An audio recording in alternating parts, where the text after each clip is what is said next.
We're going to be talking about the Game Awards. We're going to be talking about the Game Awards because it is just around the corner, and I'm very curious to see what their selection for this year is going to be. Now, I've already seen a lot of the controversy because this news has already been dropped, and there's already a lot of controversy, especially revolving around Game of the Year. So I figure we may as well just start at the very top and work our way down to, start from the really important stuff that everyone wants to talk about and work our way to the lesser important stuff. So let's go ahead and talk about what is going on with Game of the Year, the most prestigious award of the Game of the Year, literally in the title. So which games are on for Game of the Year? Astrobot, which I've heard is actually very good. I'm a little surprised that it is Game of the Year material, but I did hear that it is very good. Balatro, which I know nothing about. I'm assuming it's a card game just based off the actual, right here. Obviously, Black Myth Wukong is not a surprise. I haven't played it. I don't know anything about it, but I remember hearing all the buzz about this game. I know that everyone was rambling about it for quite a while.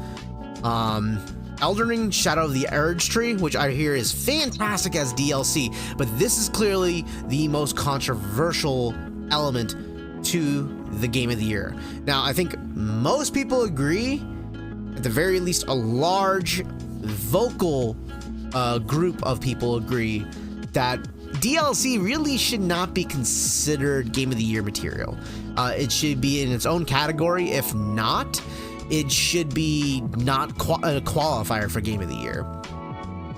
I do think that the idea of establishing DLC, even if it's a large expansion, as Game of the Year material just doesn't make a lot of sense, because the game already did win Game of the Year, and it's also kind of like, I think something else could have taken this spot. If it was up to me, I would have selected, a game like Helldivers 2 as Game of the Year. Granted, the game had a very negative slope over a period of time, but its release launch and its general publicity for a while, for several months, was very, very well received.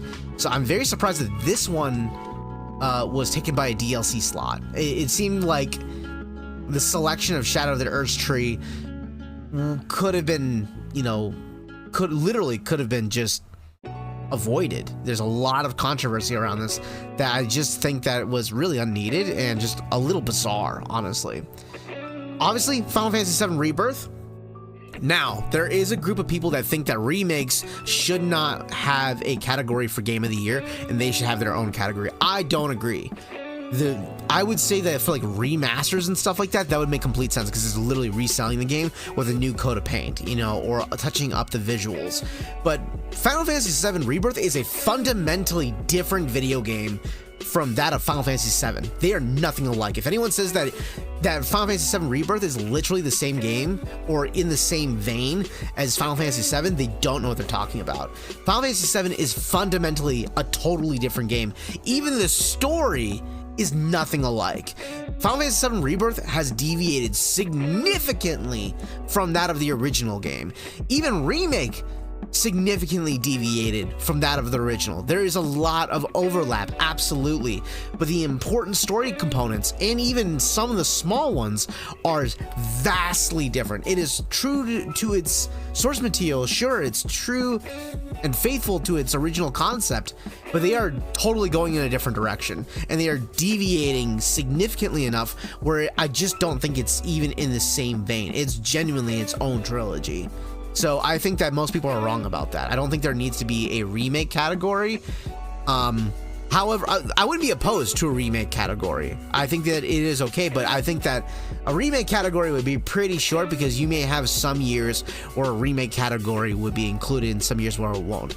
I think the remake trends are eventually going to die down as time goes on, but I don't think that, it should be excluded from Game of the Year. Final Fantasy VII Rebirth is an incredible game. It is definitely a Game of the Year contender. It is extremely polished. And I'm not saying that because I'm biased of any capacity. Legitimately, it is a legitimate contender of Game of the Year. It is a massive game with a really complex system and really well done. And it is definitely a AAA game. There's just no way around it. It is a very well polished game, and a very large one at that.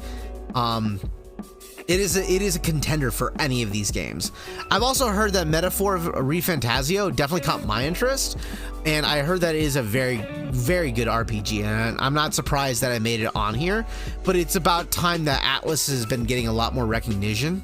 Atlas has really been in the shadow of games like Square Enix for a long time, and I think that they've really have been clawing their way out of Square Enix's shadow for quite a while. They've been making games for a long time. I've been a fan of their games as far back as Star Ocean 3, and since then I've been I haven't played all of their games, but I've been keeping a close eye on their games. I'm pretty sure Star Ocean was one of their games, was it not? I'm almost positive that it is Star Ocean Atlas.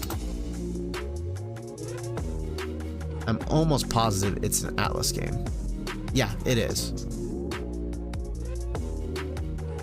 Or maybe Star Ocean 1 and 2, I think, are Atlas games, aren't they? I think the third one is by a different company. Maybe it's not. I thought it was.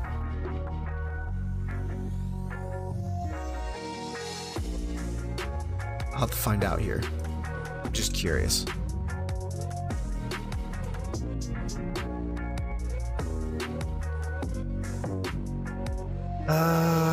Let's see here.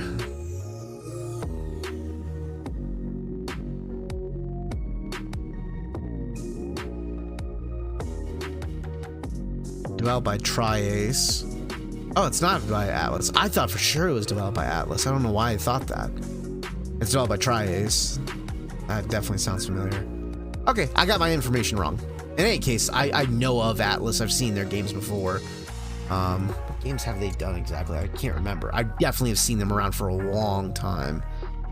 But it's not a surprise to me that they are... Oh, that's right. They're the ones that made the Shin Megami Tensei series. Now I'm putting it all together, which ones they are. Persona, and I heard that Persona 5 is a huge game. 13 Sentinels, which I hear is a great game. Dragon's Crown, yeah.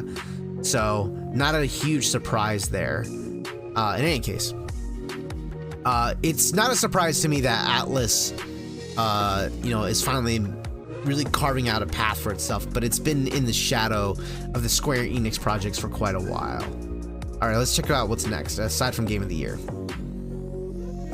It's game direction, Astrobot, Balatorio. It's basically the exact same selection. It's exactly the same. Actually, what I should do is actually mention in Game of the Year which one I think is going to win. If I'm gonna guess, it's gonna be between these three in particular. I do not think that Shadow of the Erdtree is going to win just because of the controversy surrounding it. I'm sure they already casted their votes. They've already decided which one it is, but I do not think that this will win. I think that might win a second, like it'll just get a nomination. That's it. But I'm pretty sure if I were to bet, it would be between Black Myth Wukong and Rebirth. I personally am hoping that Rebirth wins it, despite how great Black Myth Wukong did. Not because I have a very strong soft spot for this game, but this game was extremely polished. It's a huge game. I did hear there were some performance issues with Black Myth Wukong, but I wouldn't be upset if Black Myth took it. I think that it's a worthy contender for Game of the Year, but personally, I think Rebirth should take it. I think it's just that great of a game. It is a wondrous of a game, and I just can't get over that. So I can't speak too much about Metaphor. I'm not familiar, but I've heard nothing but praises about it.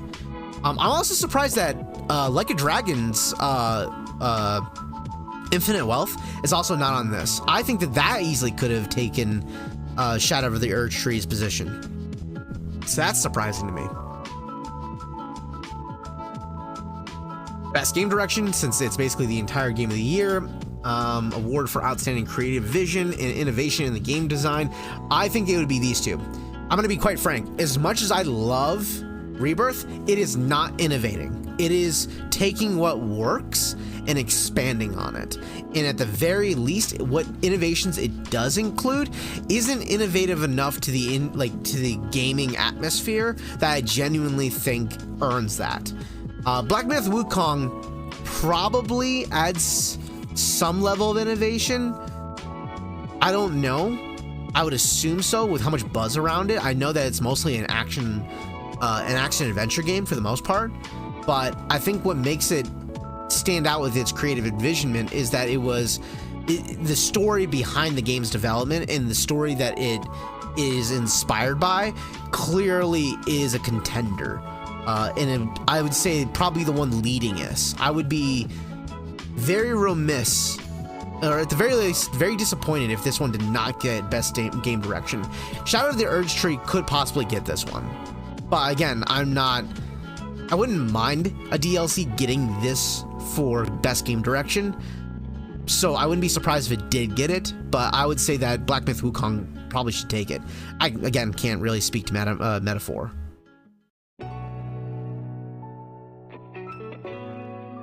Best narrative, oh my, and there's only 5. Like a Dragon, Rebirth. I'm gonna be honest, I love Rebirth, but I don't think it should have gotten on this list for best narrative. I think there were better options that could have taken this spot. I'm a little surprised that it's only down to 5. There is plenty of narrative games this year.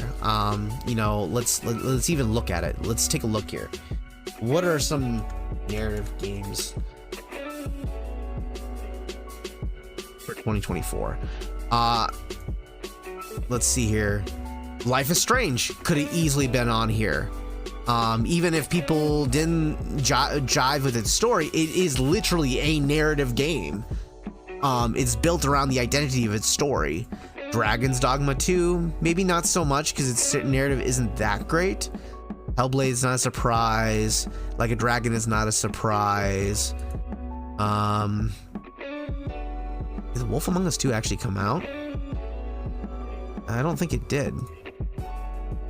I'm surprised that Dragon Age didn't get on here. I know that it's a controversial game for not the people that actually bought the game, because the game sold very well, but it's controversial because of its writing. But it's still a narrative game, and if there wasn't much, I still think that, like, I suppose Rebirth does have better writing when I think about that, now that I'm thinking about it objectively. So that would make sense, but still. Once Human, no. I suppose there really hasn't been that much this year. Holy shit.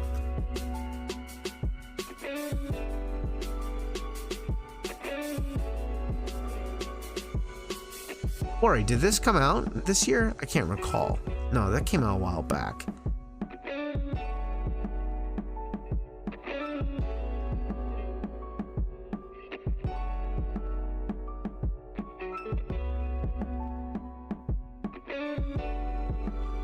Was that there's this indie game that I heard a lot about that's about nuns. I'm surprised that that's not on here. I can't recall what it was again. But yeah, I just don't think that Final Fantasy VII Rebirth does that much with narrative. I mean, its writing is good. It's very modernized and much more creatively expressive. I still, you know, get teary-eyed when I watch the Red 13 scene, especially when I watch other people go through it. It's hard not to get emotional, you know, with his, you know, with the Seto storyline.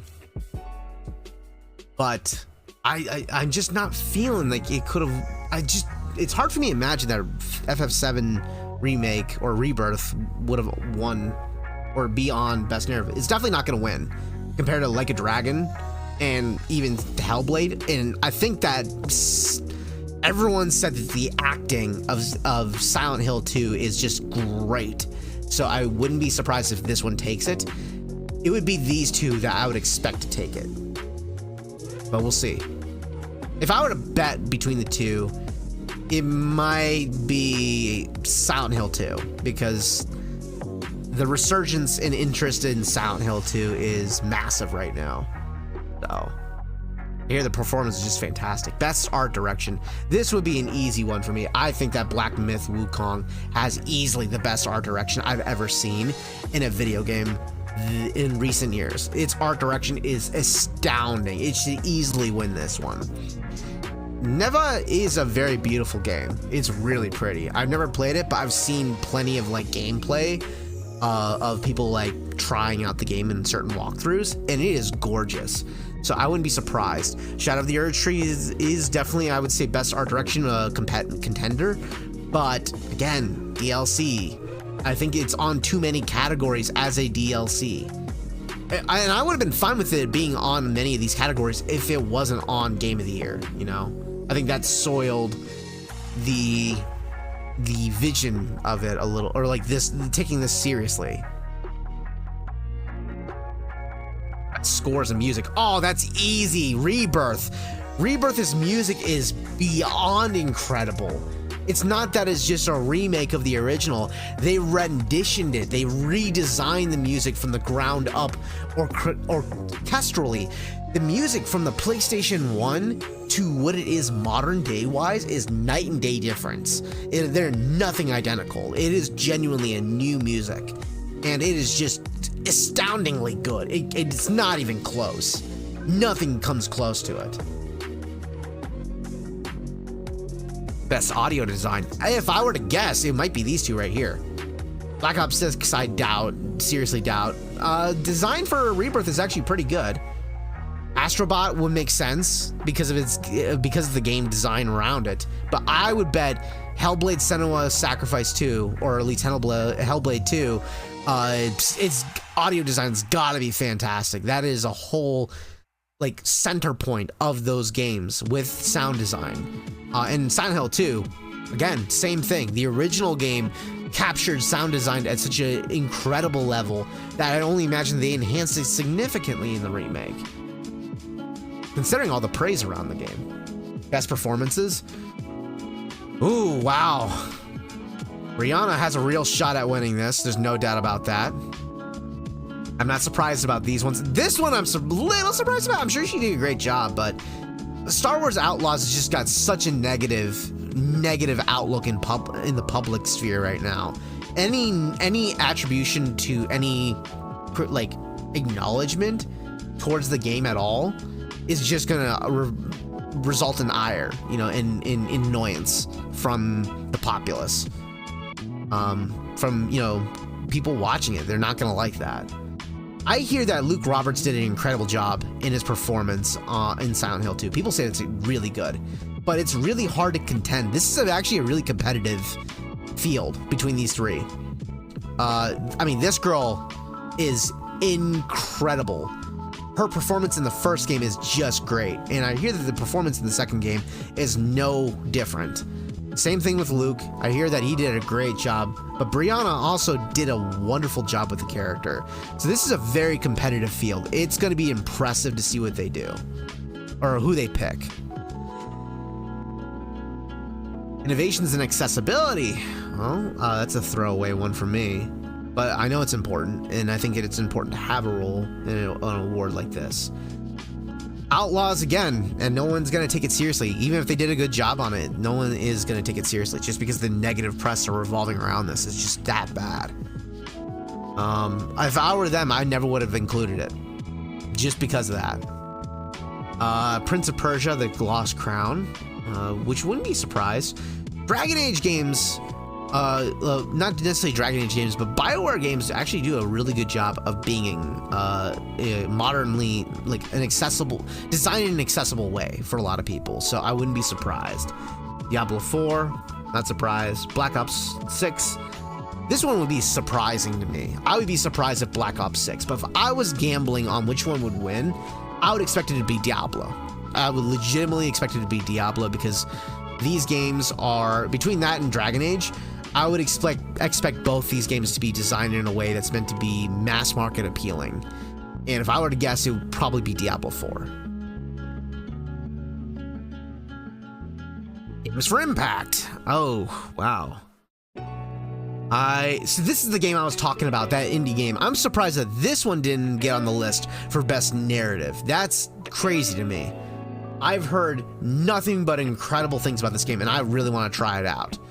But it is great that it's on this selection. It just feels like it didn't get nearly enough notice because it is an indie game. It got enough, but not nearly enough.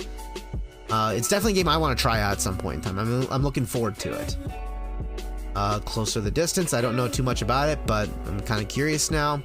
Neva is not a surprise to me. I'm not surprised that it's on this list. This is definitely like an indies category game. The only one that's really not an indie game are these two right here. And I still feel like Life is Strange is still an indie game. It still feels like a budget game in a lot of ways, even though this one is definitely the most beautiful of the series so far.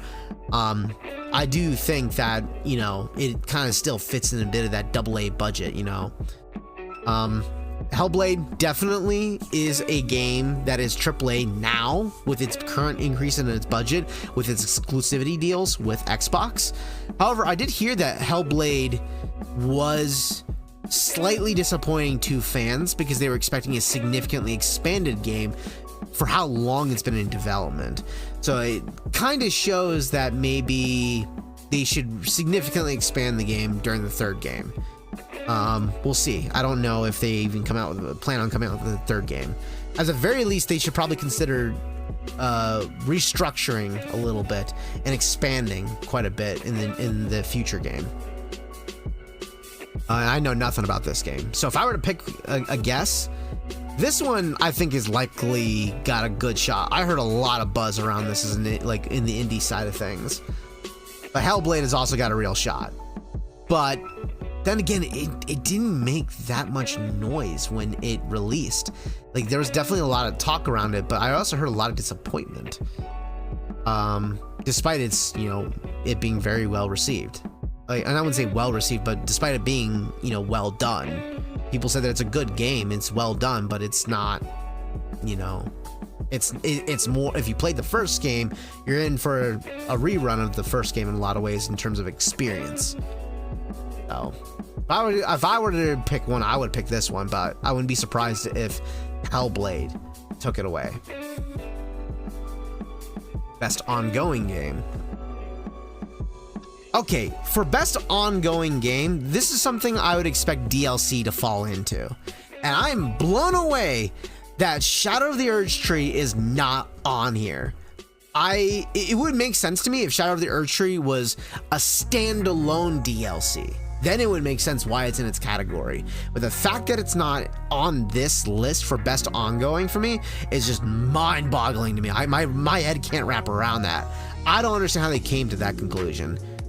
Award for best outstanding development on ongoing content that evolves the player experience over time. I mean, that basically sounds like DLC content in a lot of ways.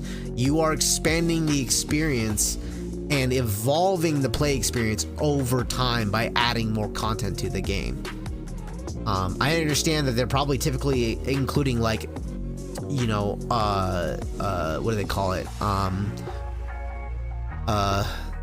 Live service is probably what they mean, but I would say best ongoing game is not the best way to describe it then. It might want to consider the terminology best live service games, even though that would negatively impact the game, but it would have a clear understanding of what you're talking about. I think that any game that has DLC practices any game that has DLC practices should instantly fall in this category. I can't believe that. Destiny 2, Diablo. I think Final Fantasy 14 is easily going to win it, but I wouldn't be surprised if Helldivers gets on there. If I were to bet, I wouldn't be surprised if Helldivers wins it, despite the fact that it's constant negative press around its ongoing like nerfs, the constant nerf train that I kept hearing about all over media. I did hear that it went on for a good while with its ongoing support until they started nerfing things, and then that pissed people off. I heard that it's turned it around recently though too. I heard that its recent updates have been making people more happy, but it did open up a vulnerability for another game to take a lot of its thunder, which was what was the game, Warhammer 40k? That definitely stole quite a bit of thunder from the game. and also Sony's cornering of that particular game and how they treated Helldivers 2 definitely did not do it any favors, but that's not entirely the developer's fault. Best community support. Recognizing outstanding community support, transparency, and responsiveness. So basically engagement, social media engagement. I don't know how I feel about this category with best community support. I suppose it makes sense why it has this. I'm not convinced that this should even be a category. Maybe I'm in the minority about that. I don't know how I feel about this. I don't like the idea of community support being a category that is one. It just seems a little strange to me. I suppose maybe community support could be included as, I personally think that community support should be included as ongoing, best ongoing game. I think it should be mished right into that. It's just kind of strange to me it's its own category. I think that if you're going to include like best remake category, it should take over the spot, personally. Baldur's Gate 3, Final Fantasy 14, Fortnite, Helldivers, No Man's Sky. Wow, this is a competitive list. This is a very competitive list. All of these games have real contenders to them. I mean, Baldur's Gate 3, if you put that fucking anywhere, it's gonna get it. And I did hear that what they added to it has been pretty significant. Final Fantasy 14 is constantly getting churned out with like great praise about the game, even though its significant DLC expansion came out a while ago. Was it Endwalker or something like that? Was very well received. No Man's Sky came back so hard in this category. Like legitimately, they've come back so hard. I'm a little surprised that none of these were also in, what is it, there's 5 here? I'm surprised that none of these filled in the 6th slot. They can have 6, right? Yeah. I'm surprised there was not a 6th slot for both of these, for any of these, if that was the case. If you're gonna have best ongoing game, why is No Man's Sky not on this section right here? Or, for that matter, Diablo 4 on this one. Maybe I'm just not as in tune with these two categories, but it's a little strange to me. Best independent game. Again, I'm a little surprised that that indie game, the one with the nuns, is not on here. I heard nothing but crazy things about it.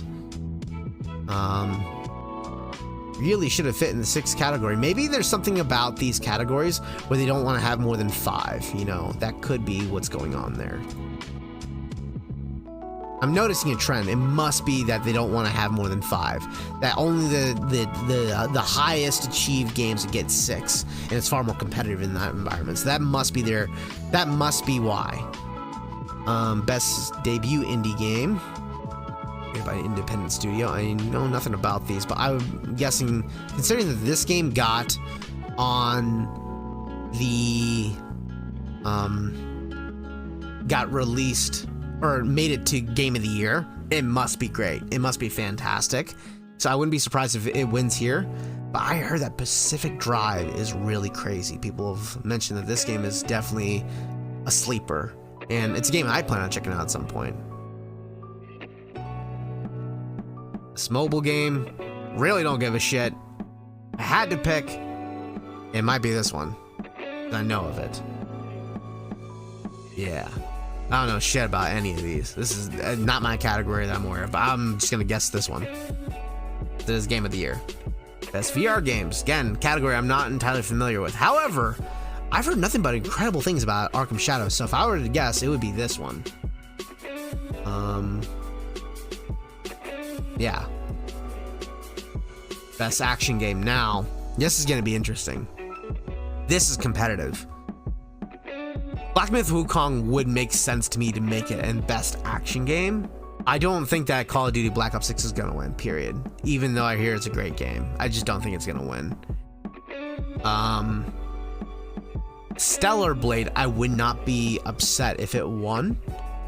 But compared to Warhammer and Black Myth, I would be surprised.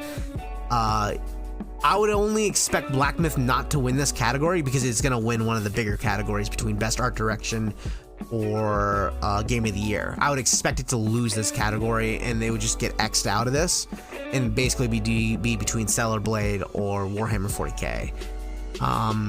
Granted, a lot of what Stellar Blade does, from what I've been told, is not that innovative, and it doesn't actually like contribute that much to the action game design format because it takes a lot of inspirations from previous games that have come before it. But I hear that it's a really fun game and it's impressive. It's just impressive. But I would say Warhammer 40k should easily win. I mean, this game got so much buzz around it, and it was very well received. Best action adventure. This makes no sense. Combining combat, traversal, and puzzle solving. So that's the distinction between these. Action games are primarily focused on combat, so which makes sense why none of these made it on there. Okay, I suppose it makes sense, but the one that doesn't make sense to me is Outlaws. I don't know why the fuck this is on here. There is easily better action games. Like, I would say, like, you know, in a lot of ways, Final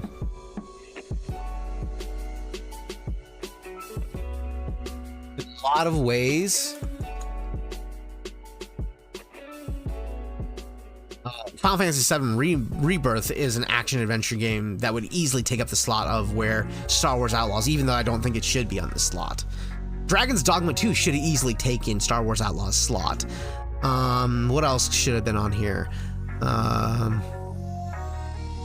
Prince of Persia's already on here. Came out last year. What else came out this year? Hades is still in development. Like a Dragon came out last year. And there really was not that many games that came out this year.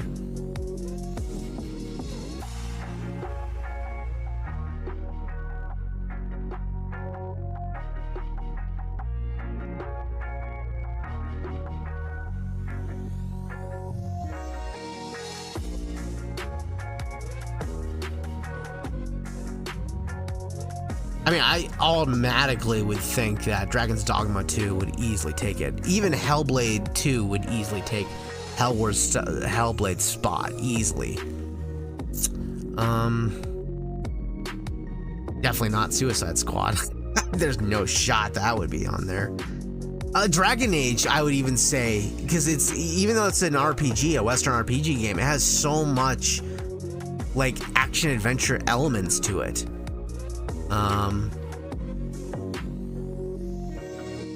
At least enough to qualify, I think. So that's just really surprising to me. But yeah, there really wasn't. I mean, I suppose the reason why this is kind of a shit show is because there wasn't that many games that released this year. This was a kind of a drought of a year. Oh, I would have put an indie game in that one's position that probably would have done well. People wouldn't have batted an eye about that one. I just don't think that Star Wars Outlaws should have gotten this many nominations. It just was so negatively received. It just shouldn't be on here. Best RPG. These are all right. All of them are accurate. This is probably the most base fucking, like, nominations by far. All of them deserve it. Even the DLC deserves it. Because I think that's a reasonable to put that one there, considering things. But there was actually quite a bit of RPGs that released this year, and I think that something else could have taken its spot, but I wouldn't be opposed to it being quantified as best RPG. I don't think it should win, though. That's the big thing. I'm fine with it being nominated. If I were to pick easily, these three here are the most. These three are the ones that should win. So I would say that if Rebirth didn't get Game of the Year, it should easily get Best RPG, without a doubt. But I would say, personally, my selection would probably be Like a Dragon. I heard that this was just incredible, but I wouldn't be surprised if Metaphor also won too. These three right here are just super competitive. It's a really base spot. Really good one. Best fighting game for me, Tekken 8, easily. Nothing comes close. Despite its rocky post-launch content, it's easily the one. Multiverses is a little surprising to me because this was on here a few years back when it was in beta. Now it's in an official release, and it's on here again. I just don't understand. It would be nice if the Game of the Year awards had certain policies that it was a lot less fluid with, you know, a little bit more rigid in its categories and a little bit more rigid in its like actual critiquing, you know. There were some indie games that came out this year that are fighting games that they could have easily put in this slot. Marvel vs. Capcom Fighting Collection. It is cool to see a fighting game collection, especially one with these kind of games on here. I don't agree it should be on here. I don't agree that any collection game should ever be on best fighting game selection. It should be a game that stands out on its own. Genuinely. I just don't agree. But I'm not mad about it. I just don't think it should be on here. I think that should be a hard line. I'd be fine with a best re-release, you know, of that year. I would be fine with that.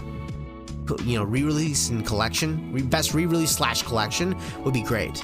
But still, Grand Blue Fantasy vs. Rising. Now this is the big one where when we go to multiverses, a lot of people would say, well, Grand Blue Fantasy Versus released, you know, years before, and then they did a re-release this one with, you know, an update. So why is this one disqualified?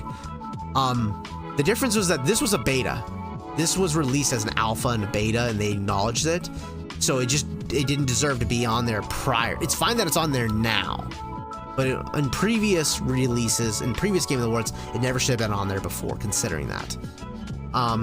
So that to me is where I'm like, this kind of is immediately a disqualifier for me. But Grand Blue Fantasy Versus is genuinely effectively a sequel. It is a significant expansion. Even though I never played the game, I haven't got around to playing it. I know from watching other people play the game and watching the old one when it first released, that is genuinely a new game, and it's significantly expanded. They added it's not just an best ongoing thing. It's basically a sequel. Like, it's damn near close to what you can get to a significant expansion to the point where it's effectively a sequel. And I think that this is one of those categories where I think it's reasonable to include, you know. I think it definitely deserves to be on here. Sparking Zero. If I were to say a game that deserves to take Tekken 8's spot, it might be this one. And I haven't even fucking played this game. The amount of buzz this game generated was nuts. It was crazy. This game outsold fucking Black Ops 6. I can't recall any time a fighting game, even though it's an arena fighting game, a fighting game of any kind has ever outsold a Black Ops game or a Call of Duty game for that matter. That's fucking wild to me. So I would not be upset if this one beat Tekken 8. The only reason why I don't think it should is because I want to sound like a boomer, but it's not really a fighting game, you know. Not really, you know. I think it quantifies as a fighting game, but I just don't think that the game's structure is that of what I would quantify as like best fighting game. You know, it's definitely a really casual fighting game, but I think it definitely deserves this nomination, and I wouldn't be opposed to it winning. When I compare it to Tekken 8, as a fighting game player who enjoys fighting games extensively, I play a lot of fucking fighting games. I look at Tekken 8 as a more objectively better game. It not only does it have all the content that Sparking Zero also's got, yeah, it doesn't have the roster, but it's a better balanced game. You know, I would take a smaller roster with a better balanced game because it has a longer it's gonna have a longer lifespan than Sparking Zero, even though Sparking Zero is getting some balance updates and some adjustments to its gameplay strategy. And maybe it might eventually become a competitive game in the future. I would be fine with that. That's why I'm also not opposed to it winning Best Fighting Game of this year. But I typically don't think it should. I would be more lenient, or I would say it's very close. It's definitely neck to neck. But I think that for me, Tekken 8 would definitely pull ahead a little bit more. You know, I think that as a fighting game, having a game that is not just like necessarily well balanced, but a game that will like future-proof itself in the long term. Like for me, if you want to know what disqualifies this game for me from Game of the Year, netcode. Rollback netcode not being included, no crossplay being included. Those two things immediately just like, I wouldn't say disqualifies it, but hurts its chances to beat this. This is more future-proofed. Tekken 8 is a far more future-proof game, and it's a better infrastructure overall. I think it should easily win. Or not easily win, but it should win. It should eke it out just a little bit. Just the sheer amount of like excitement this game did and how well it sold and how excited people got for this game is impressive. And I think that it should easily be a contender, but I don't think it should win. I'm using the word easily way too much. Best family game. Oh, that's hard for me to pick. I mean, I've never played any of these fucking games, but just from my current limited knowledge, I would say Astrobot would probably win. I heard this game was incredible, but Legend of Zelda games typically win this category, so I wouldn't be surprised if it stole the show. Nintendo is a killer in this category. I mean, look, they won 3 nominations. They usually dominate this particular element in gaming.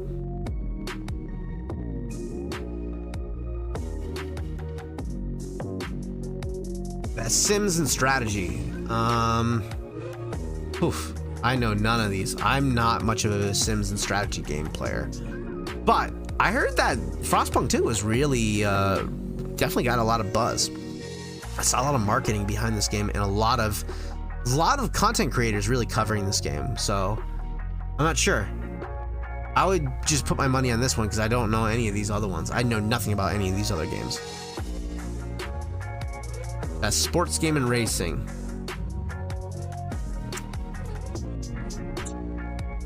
This is one of these games. I heard that the new WWE game was actually really good. That's what a lot of people have mentioned to me. But if I were to play it safe, I would typically give it to a racing game. You know, racing games typically are really well content games. Like they usually come as a full package. They understand their market. They understand how to keep their player bases interested.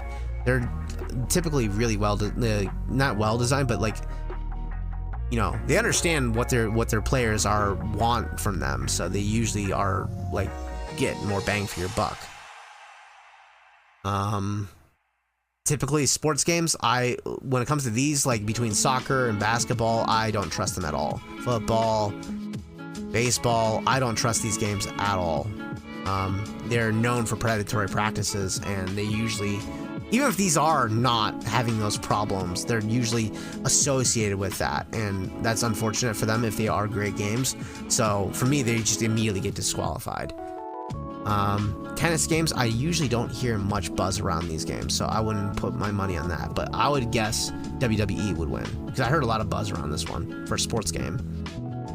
You know, and the thing about WWE games, even though they are sports games, you know, wrestling games, honestly, they are games that are very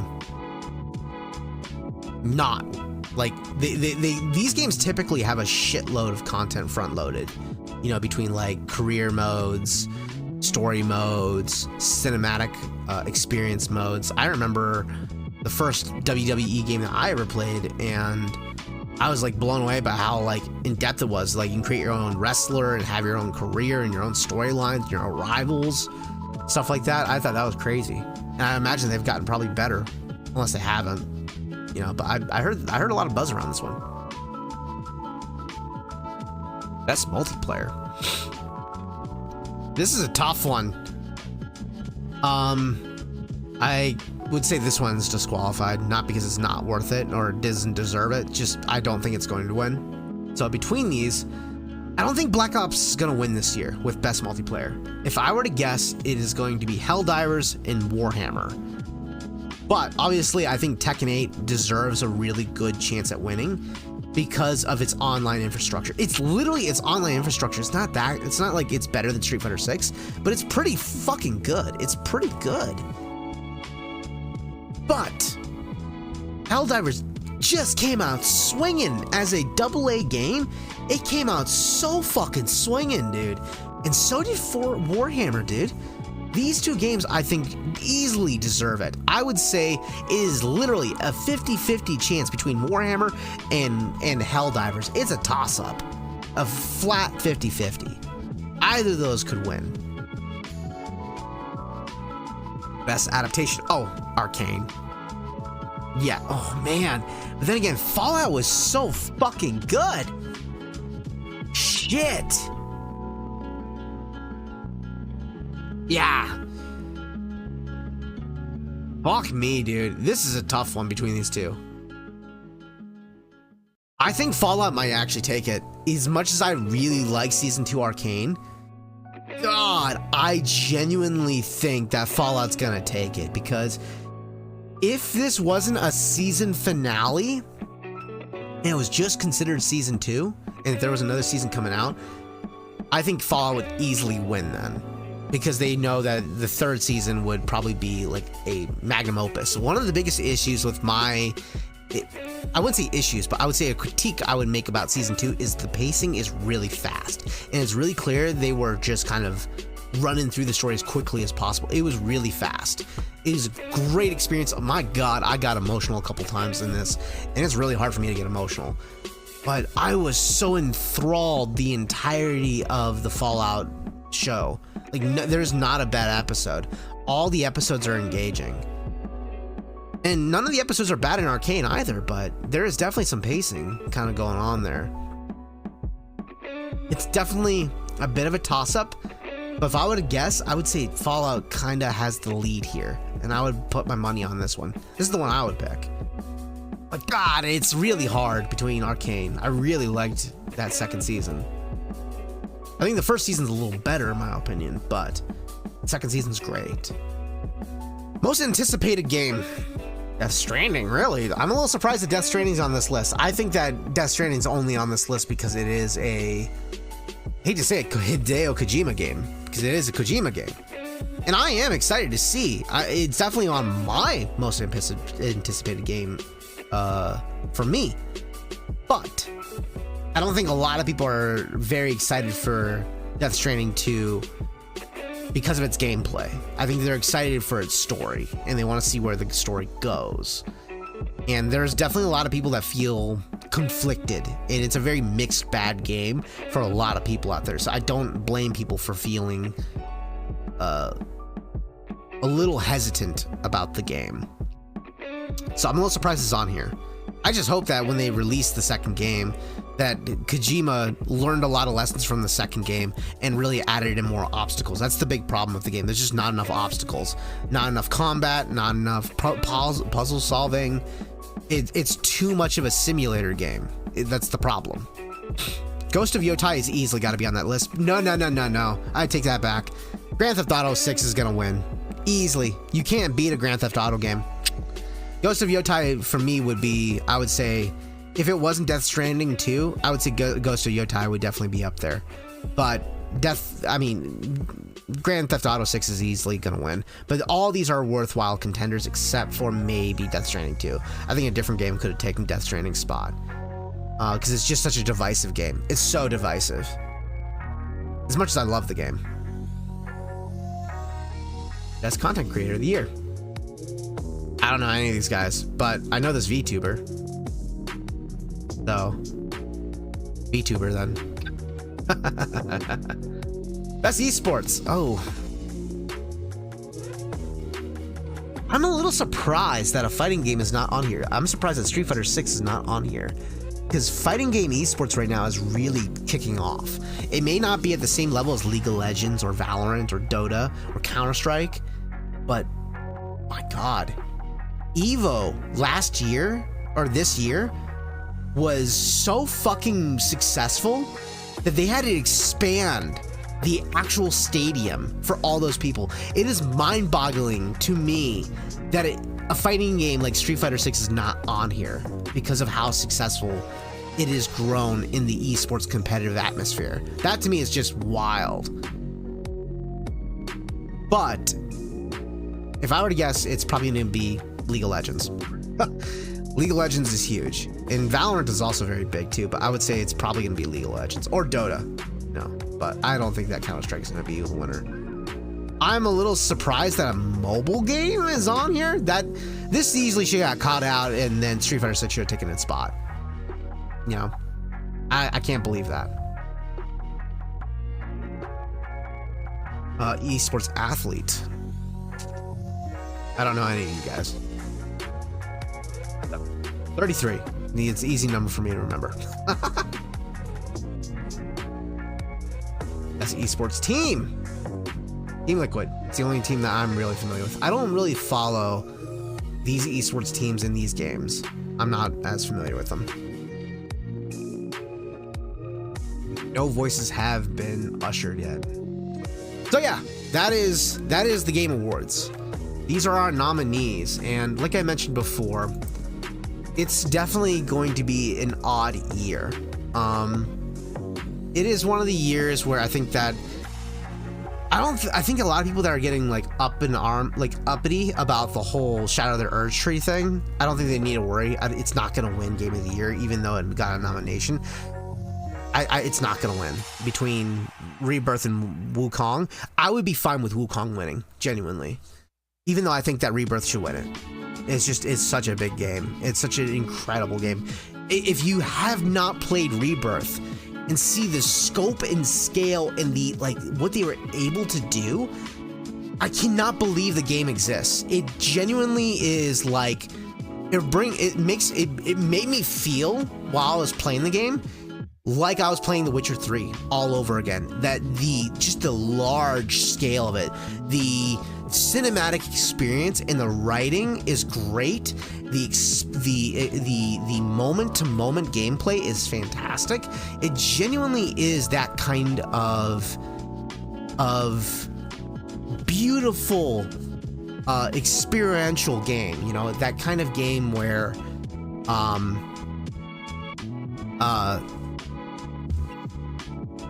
if you played Witcher 3 and you thought, how does a game like this even exist on a fucking disc?